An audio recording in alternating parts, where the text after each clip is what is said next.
سلام.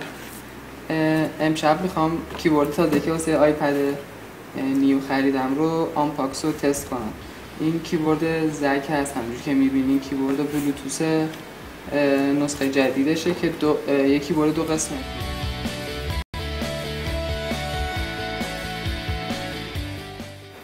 اصل کیبورد و کاور فیبر کربن. خب اول با کیبورد اصلی شروع میکنیم.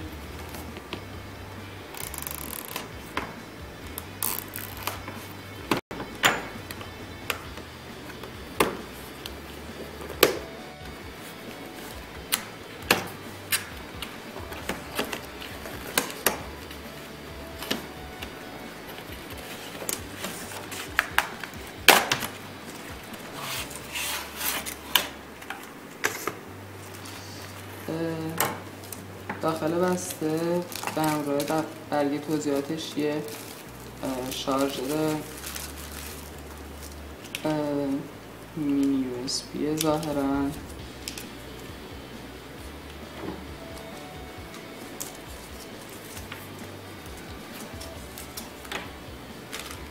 به همراه کیبورد اصلی.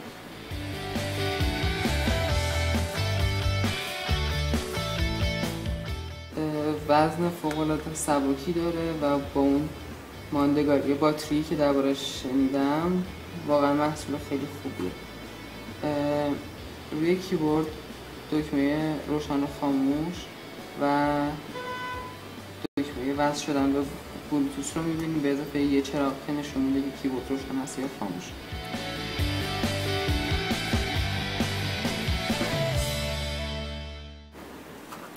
قطر کیبورد رو میتونیم ببینیم که خیلی کم هست و محل اتصال شارژر.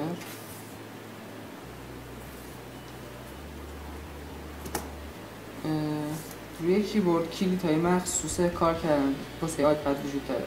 کلیدهای کپی، پیست و کات، به اضافه کلید نمایش و پنهان کردن کیبورد، کلید آنلاک آیپد و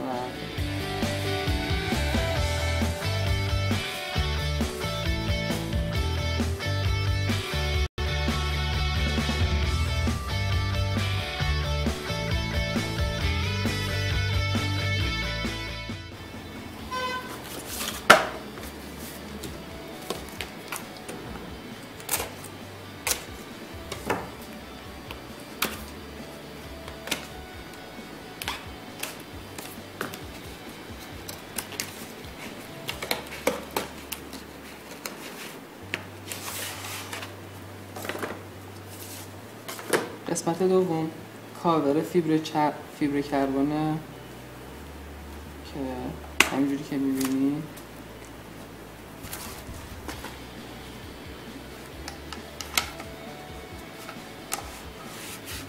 جنس خاصی داره.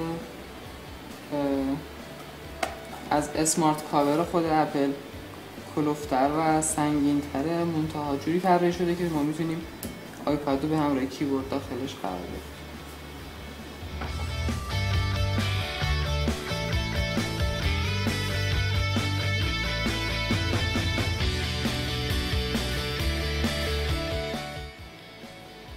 خب حالا برای وصل کردن آیپد به کیبورد اول کیبورد رو روشن میکنیم، بعدش از تنظیمات بلوتوث رو روشن میکنیم. خب اسم کیبورد زگ رو بین کانکشن ها میبینیم.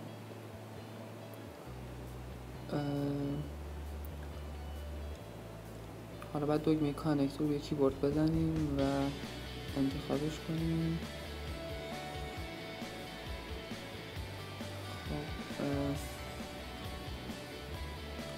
خب حالا از من میخواد که پین کد پیر شدن رو بزنم و بعدش دکمه اینتر.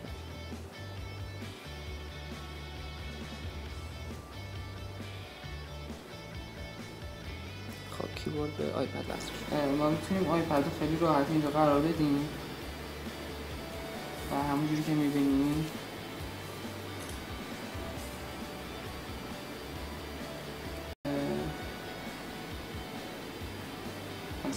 دکمه‌های شورت‌کات روی کیبورد استفاده کنیم.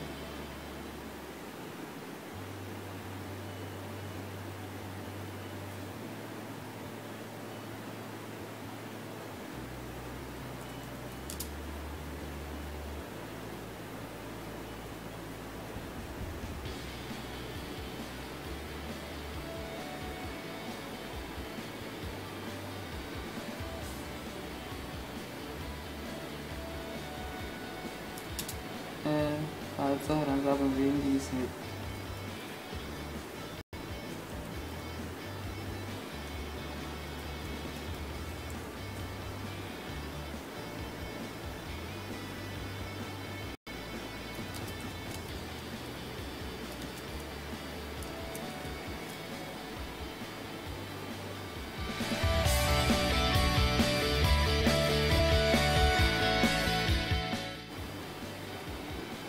وقتی که کار تموم میشه کیبورد روی آیپد روی کیبورد میشه قرار داد و اون رو توی کاور گذاشت.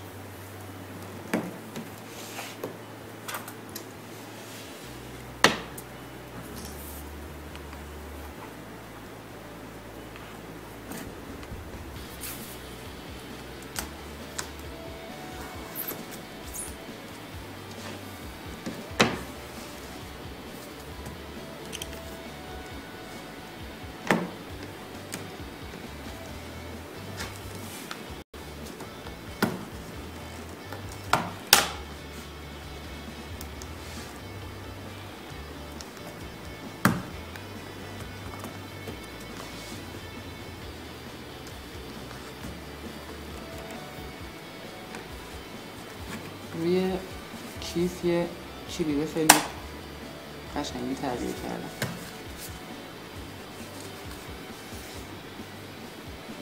همونجوری که میدونید آیپد یکی از سبک‌ترین تبلت‌هایی که الان وجود داره. در مجموع وزنش با کیبورد و کاور زگ 1 کیلو و 200 گرم میشه. مرسی.